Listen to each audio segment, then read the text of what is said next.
पवारांनी आपली भाष्य केलेलं आहे महाराष्ट्रामध्ये मणिपूरसारखी दंगल घडण्यासारखी भीती जी आहे ती त्यांनी व्यक्त केलेली आहे आपल्याकडे। शरद पवार साहेब निवडणुकीच्या राजकारणाकरता या स्तरावर बोलताय हे काही चांगलं नाही आहे। महाराष्ट्राचं अनेक वर्ष प्रतिनिधित्व शरद पवार साहेबांनी केलं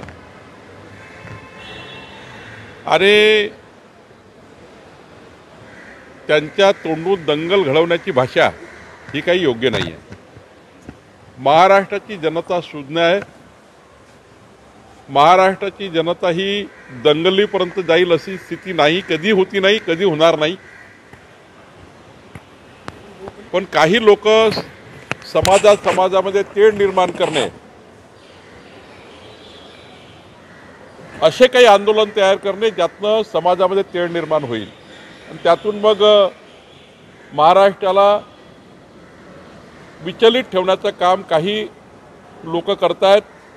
शरद पवार साहेबांना विनंती आहे की असे जे लोक आहेत जातीमध्ये वाद निर्माण करणारे, यामध्ये जरा त्यांनी पुढाकार घ्यावा। राहिला प्रश्न महाराष्ट्र जाळण्याचा, महाराष्ट्र पेटवण्याचा, तर गृहमंत्री देवेंद्र फडणवीसजी सक्षम आहेत। या महाराष्ट्रात तशी स्थिती कधीच येणार नाही।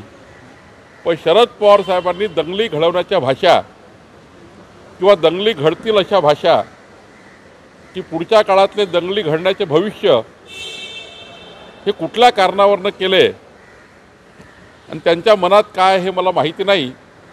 एकदा तुम्ही त्यांनाच विचारावं लागेल।